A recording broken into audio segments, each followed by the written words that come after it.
values that make Durango so special. Let's recommit ourselves to supporting our local athletes and continuing to foster that spirit of camaraderie and achievement so prevalent here in Durango.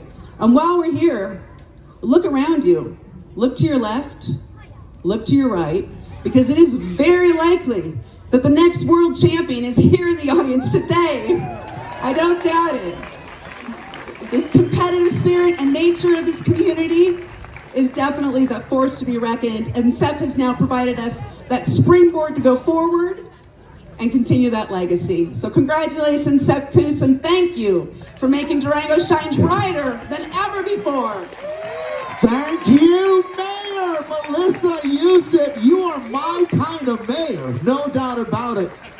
What an amazing vibe that we have here today. And as the mayor says, it all starts right here. And when you look at it, if you want as your community to unlock the champion standard, which Durango did a long time ago, you've got to invest in your kids. Sepp was one of those kids. One of his pals when he was riding, and if you were following along with the Vuelta, at one point when Sepp was into that final week, a picture emerged of Sepp in his Durango Devo kit with Chad that day, bleeding out of his mouth. I think his braces had cut him.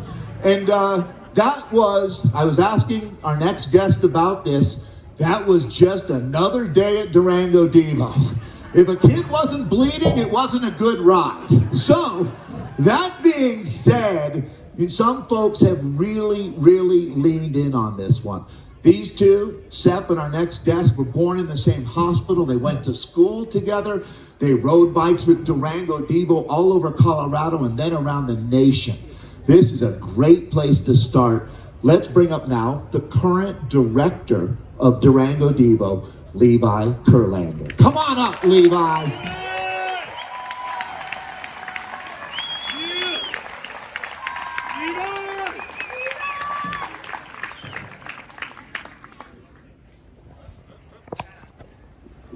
Oh, there we go. Whew. Public speaking. Forgive me while I develop a stutter real quick. Great to see everybody here. This is awesome. Thank you much for being here. My name is Levi Kurlander, as Dave mentioned. I'm the executive director of Durango Devo. And as he mentioned, I grew up here in Durango, and I think I first met Sepp probably back in 2007. We were riding on one of Devo's first, if not Devo's first, middle school mountain bike team. And I also distinctly remember my first mountain bike race, which was right up here at Fort Lewis College at the factory trails where Devo's clubhouse is now located. And I remember getting lapped by Sepp. Definitely remember that happening, my first mountain bike race. And as you'd expect, that was the first of many years of looking at Sepp's back wheel. But I have to say it feels really good to know that Primoz and Jonas also know what it's like to get beaten by Sepp. So we have that in common. Those first years in Devo, back in 2007, definitely changed the trajectory of my life. As you can see today, I'm back with Devo, this time at the helm as director. I usually try and play it a little more under the radar than this, but thanks for engaging me with this speech. Kind of leads me to what I want to focus on today, the reason I'm back with Devo. And it's definitely, might come as a surprise given this event, but it's definitely not to develop another successful racer, although that would be awesome. If y'all win some world championships, that's great, but that's not what I'm really here for. I'd even argue the opposite. I think that Devo, and the beauty of Devo is that while winning is a tremendous achievement, we emphasize different measures of success, measures that Sepp also embodies wholeheartedly. How you support your teammates, how you support your friends, and how you support your community. Those are the real things that we value. We value healthy development in all of our young riders, not just physical abilities, but We try to develop the kind of grit and determination, discipline that will serve them in all aspects of their lives. For us, cycling is not just about the strong bodies, it's about strong minds and hearts too. So keep it short and sweet at the end of the day. I not only want to congratulate my friend Sepp on a extraordinary performance, extraordinary win at La Vuelta, but also want to remind you that biking is not just about going fast. It's about building your confidence, creating friendships, and most importantly, having fun. Devo's tagline is never forget the feeling, which is NFTF, and you'll see that on our tents over there and a bunch of our signs all over our Instagram posts. NFTF. Let us never forget the feeling of riding your bikes with your friends. What you do with that experience and where you let that bike take you is all up to you. Thanks. Levi Kurlander, pound for pound, ounce for ounce, that's not a higher quality human being on the planet. We got the right man in the right place there. So that being said, if you live here in Durango, you're well aware of the massive popularity of Durango Devo, and the impact that it's had on this community is mind-blowing. If you've traveled around America, there's some other towns that do a really good job, but nobody does it quite like this. And that really comes from passion, and it's hands down. If you think about it, a lot of these trips start going to the Front Range, leaving town here at 3 in the morning. Well, somebody's got to be the adult and drive that van and keep these kids fed and organized. And I'd like to bring up 2 people that have gone all in with this. And if you've been at a bike race in Colorado, you've seen them out doing their really, really good work. So let me introduce to you now really the heart and soul, the salt of the earth, to be fair, of Durango Devo. This is the man they call Chainsaw, Chad Cheney, and Sarah Tesha. Dude, we are in good hands with Chad and Sarah. You two take it away. Yeah, thanks, Towle. That was awesome. Thank you. Levi asked me to ask Chad to put his shirt up, but This is the Euro style. not gonna happen. This is Euro. Super romantic cycling. That's what we're all about here. Oh, this is awesome. All right, so as co-founders of Devo, and really first and foremost, coaches. Chad and I have had the privilege of coaching hundreds and hundreds of kids, and it's been nothing but awesome every moment. Well, maybe there's a few. And being playful on our bikes and playing bikes with kids is not just our style and our mission, it's our recipe. Many people might see the way Chad and I play bikes with kids as being a little unorthodox, maybe a little non-traditional, maybe a little silly, but it is our recipe, and we love it and we think it works. And I hope all these kids out here keep having fun. Heck yeah, Tesher. Nice. Yeah, it's all about the fun, right? And this jersey I'm wearing was from one of the stages that Sepp blew people's minds for the first time on the big screen, on our laptops, while we're supposed to be working, checking in on little Seppy Poo, how he's doing with his new big team. And he attacks with like way too long to go before you're supposed to attack. You've seen in the latest, all the tours, he attacks with like 1K to go, and you're just like, geez, 5 hours of watching and you go with 2K to go, thanks. But back in the day, he would just launch at like 8K to go, and then he'd just smile the whole way, and that little sticker with his tongue out. And so that was one of the first races where I was truly inspired, like, damn, we have this, you know, kid that grew up in our program, and he is out there just having a blast.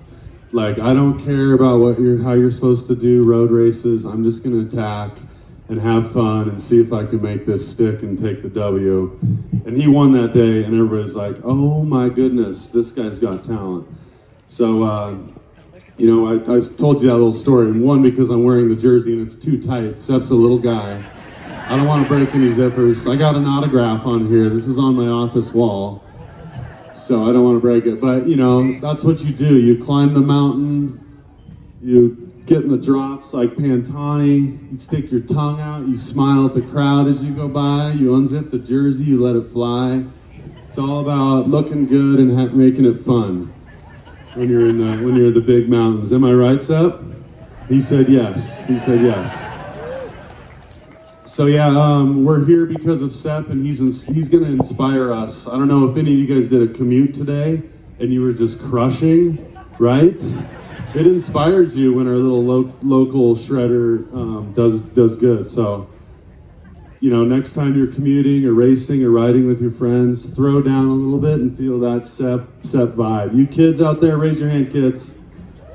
All right, it's up to us as adults to look over these guys and give them what they need to help them make their cycling dreams come true. Because everybody asks me, what is it? Is it the water in Durango? And it truly is the village. It's us coaches, it's the community around us, it's the trails, it's our history, it's our culture. That's what creates champions. We come at it from all these like 6 or 7 different crucial angles, and we crush each one of them. And that's why champions keep popping out of here. And like Sarah said, they're not all racers that come out of here either. We have champions in all the different types of cycling, photo journalists, videos, photographers, mechanics, crafters, bike makers. The history of cycling people that come out of Devo is crazy. So anyway, thanks for having us here. Thanks, Towle. Towle's the man, by the way. This guy's a legend. So sweet to have him. NFTF! Thank you so much, Sarah and Chad. We really do appreciate you guys. You get out what you put in. There's no doubt about it. As they say, you reap what you sow, and both of those things have been happening at a very, very high level. So just for a moment, look around you right now. This is absolutely amazing. To see this kind of turnout to celebrate a bike racer is something I don't think America ever expected. But Sepp Kuss is much more than just a bike racer. He's certainly changing the entire dynamic of how we look at sport right now. I do want to make sure, I'm sure a lot of folks are wondering, where's Bob Roll today? So 4 or 5 people thought I was Bob Roll at one point. So that being said, Bob really wishes he could be with us here as much as anyone. There are plenty of folks from Durango that can't be here to celebrate this, so I'm glad that you are here for this moment. So we've talked about Durango Devo, and obviously, you know, when you're in this community, what do they call it, the 7 degrees of Kevin Bacon? Well, there's only 1 degree of Sepp Kuss. As if you were to turn to people around you right now, well, that person, her daughter went to school with Sepp, or they skied with Sepp. It's absolutely incredible how connected this community is. And as Chad makes an excellent point about when you look out here and you see these young ladies and young men that have fallen in love with cycling now, you really want to foster those dreams, don't you? You want to see them get out on a bike and have the opportunities that some of us older folks did, and now we really have an opportunity. There's momentum, not just kids in Durango, but kids around America hopefully will want to throw on a red jersey and ride their bike to school and pretend that they're Sepp. And that's how we change this world in a positive way. And I look out here and I see the smiles and I see people in trees. I feel like I'm at a Neil Diamond concert. So you have to be old to get that joke too. So, that being said, I've been lucky enough to catch some of, well, we all have been lucky enough watching on Peacock or your hacked VPN feed, but you would certainly have seen this year's Vuelta España and the amazing, unlikely story that developed. And for those of you who are here who are wondering, who is Sepp Kuss anyways? Well, the good news is you're in the right place, because Sepp really defined for all of us what the champion standard really is.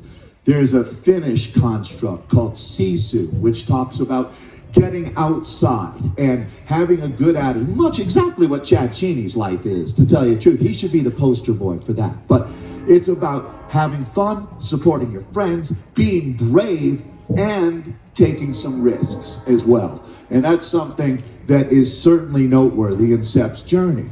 As when Sepp showed up, just a very quick timeline, Sepp showed up as an unheard of road racer. He'd been doing a lot of mountain bike racing around Colorado and the country, but shows up at a race called Redlands Classic, which is in Southern California.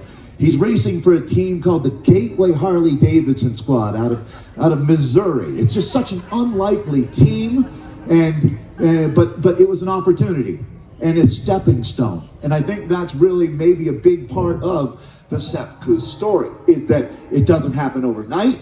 And if you don't show up day after day, it doesn't happen either. So Sepp decides to give it a go. He attacks on the, just like Chad was talking about, attacks a little too early and ends up winning that stage, turning a ton of heads and getting a contract to ride on one of America's bigger teams. At the time, they're called Rally, and now Human Powered Health. So he rides with them, gets some top 10 results at Tour of California. Again, races like Utah.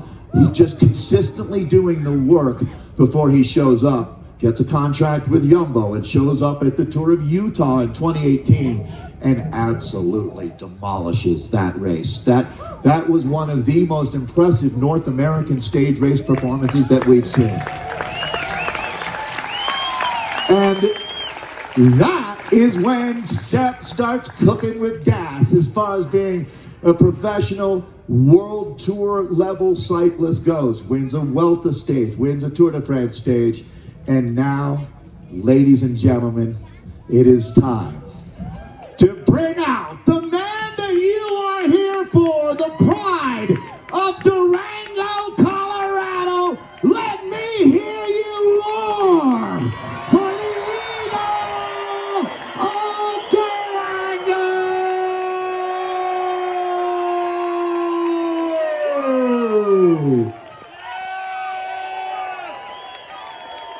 Greatest moment of my life, Sepp.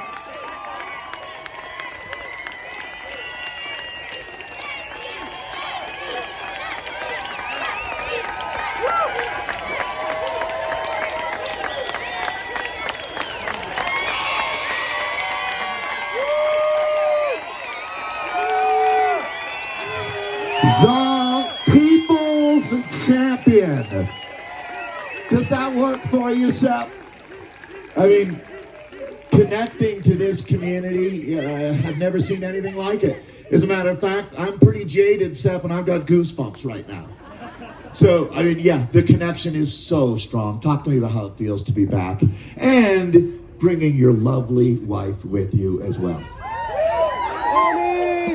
Well, first of all, thank you so much, everyone, for coming. Yeah, small town in Durango, so locals, it's an easy place to get here, Buckley Park. But quick shout out to people that have come from a long ways away.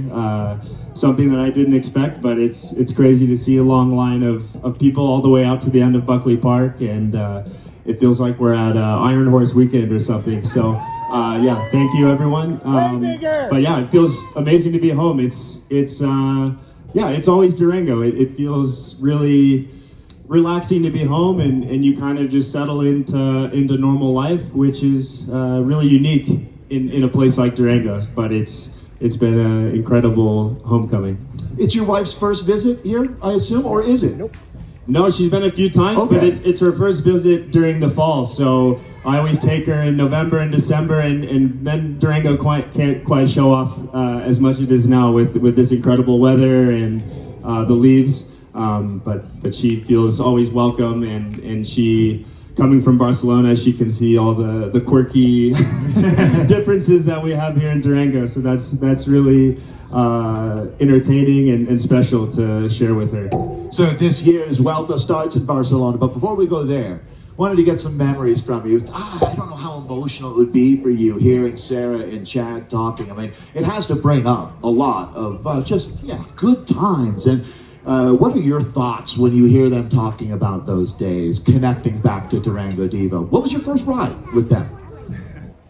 I think one of my first rides was the story that you mentioned, where I cut my lip on Chad's secret trail, which we knew it at the time. I don't even know what it's called now. Maybe still that, but yeah, just a small group of us going out.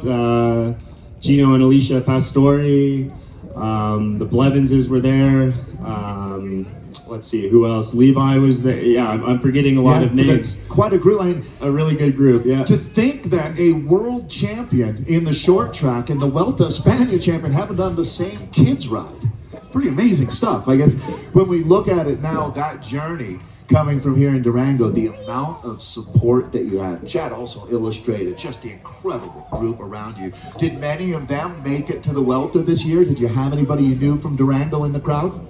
It's hard to tell, I'm sure, but I had Noemi, who was following the whole race with her family, and then I had my lovely mother there in person in the first two stages, and also in Madrid. And in the meantime, she was doing typical Sabina things, out on a backpacking trip and out of touch with what was going on in the race, which I think was for the best. Story.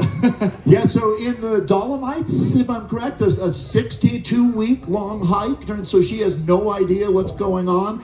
What was her first words to you when she found out that you were winning the Vuelta? How did she connect? Yeah. The first, let's see, we had brief correspondence every now and then, and we talked on the phone before the time trial, which was a pretty decisive day, about halfway through the race, and pretty decisive. Yeah, and she wished me luck, and I think she was a bit more nervous than I was, but yeah, that gave me the good push for the rest of the race. So when you rolled out, if you did happen to see the first stage, that was a crazy team time trial. A lot of rain, roads were incredibly slick. At that point, that day, are you just thinking, I'm here to support the team? You're in your third Grand Tour at that point. What was going through your mind as you took that start? It was an interesting one. The first problem was just to clip into the pedals, because we started on the beach and then it was raining and all the sand, and it was so I was worried I was going to tip over into the other guys and not be able to clip into my pedals. But yeah, it was a bit like a night race, but you're so confident with your teammates, and I trust them a lot more than other guys in the peloton. So it was blind trust, but we made it to the finish. How long had you been planning on doing 3 Grand Tours in one season? Something that's not unheard of, but extremely rare. Yeah, was that all season? Did you know that going into the year? No, not at all. In the spring there were some injuries, and that led me to start the Giro, and already at that time I was thinking, okay, well, I'm motivated to do the Giro, but I don't want to miss the Vuelta, which is my favorite race. And I also knew that it was important for the team that I do the tour and support there, which I was also motivated for. But then in my head I was thinking, okay, how do I fit it all in? And then the Marijn, the director that was speaking to me at the time, he said, well, it's not out of the question that you do all 3. And I thought, okay, well, and then yeah, it took me maybe the whole year to process that. Yeah. In the end, it was all right.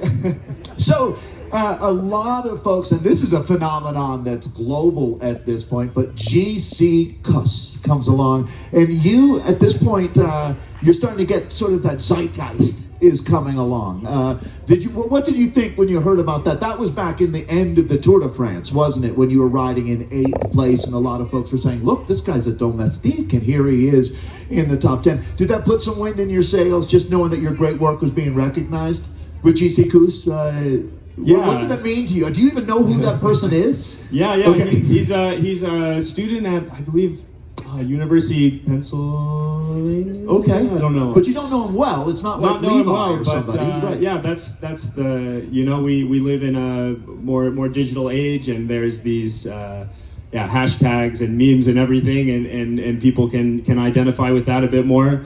But yeah, it's Did it funny. make you chuckle? Did you laugh? It did, yeah. It really aligned with my sense of humor, and yeah, you can't make everything too serious, and it's fun when you read Instagram or Twitter or something, and there's some funny stuff, and it's you got to keep it positive, too. lighthearted. Yeah. I mean, it seems like that's one of the great things about you, Sepp, is you bring out the best in people for sure. And let's go back then to the stage that not your first Vuelta stage win, but this year's first Vuelta stage win. And almost it reminded me of a Norva National mountain bike races. You're Katarina Nash coming in, right? High-fiving folks. Would you have done that if you had known what was coming in the next week?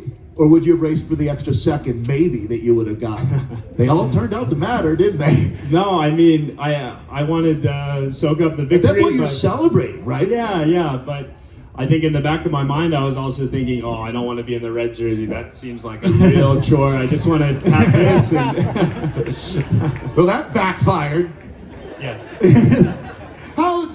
On that, I'm going to stay on the theme of the race right now for everybody. I'm sure, I wish I could ask all of your questions. I'm sure there's a million. But as you move into the final few days, it seemed like the dynamic in the team shifted. But probably the craziest experience that a human being could be involved with would be the dynamics of having three superstars on one team in that moment.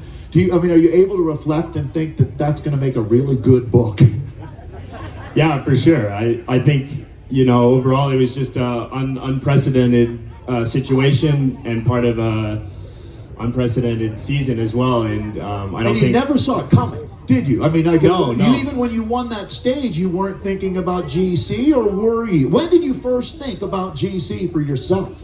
I think after the stage that I won, I knew that I had a good advantage at the time. Right, but, it's 3 minutes or something at that point, right? But I wasn't sure how far my body would go, because it was my third Grand Tour of the year, and it's not that I didn't have confidence in myself, but I tried to keep it realistic, but I think each stage that I was able to hang on to the jersey, I had more and more confidence in myself. On the most dynamic stage of all, a certain Spaniard athlete didn't seem to be it seemed like a hidden ally. Do we owe him a Christmas card? Yeah, I owe him beer for life. For sure. Yeah. What did you? I know this is the question. Maybe. What did you say when you came across the line? I just said that I was sorry for taking a second, sprinting him at the line, because he deserved He knew though. Well, whether intentionally or unintentionally, it's everybody in the end is that we're all competitors and we all do our best, and I'm sure he was riding his race and not thinking lend a hand to the opposing team, but I think maybe part of him wanted to help me out, and grateful. Yeah, well, it's back me up here, people. How many hundreds of years have we heard that nice guys don't finish first, right? Sepp, you broke the mold, man.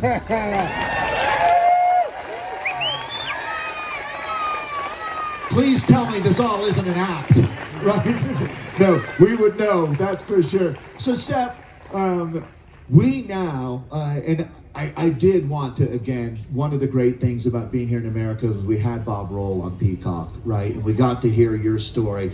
But the one story that people felt was undersold was your family. So this is a great time. Let's bring up Sabina and Dolph and the rest of your family. I'm going to turn it over to you. You know them better than anyone. Do you mind being the announcer for a minute? Great. So, Sepp, this is your family. We'll start with your lovely wife. This is my wife, Noemi, and our poodle, Bimba.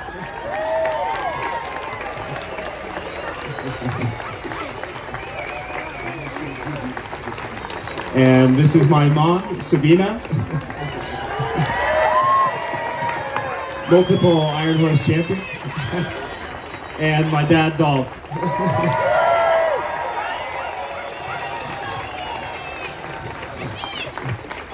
Good genes and good support system. I think, of course, my mom and dad have been part of the community for a really long time. And over the past few years, with dragging Noemi along after long flights, it's really fun to share Durango with her, and of course all the community, and I think she feels really welcome here. It's a different place than you know, being in Spain or Andorra sometimes where cycling is really big and you know less people. Here it's really a community of people, and yeah, it's always just a natural feeling. But yeah, with that said, oh, you take it away from me. Thanks, Seb. I didn't mean to leave you on the spot. So, yeah, thank you so much, everybody, for coming up and joining us. So, we very quickly, I hope that you all are planning on going out for our parade as well. I know you guys planning on going on a parade? Yeah! Good. That's what I'm looking for. So, with Grace and class, I'm asking that if you could all do us a favor and allow Sepp a little bit of space, because this is going to be like Moses parting the Red Sea, trying to get Sepp over to our parade start. So I know that everybody wants to shake a hand and say hello, but if we could just allow Sepp the ability to float over there like a butterfly, that would be awesome. We anticipated a great crowd here, and you exceeded that. So, one, that's a huge win, but along with that is a good problem to have, getting everybody safely out.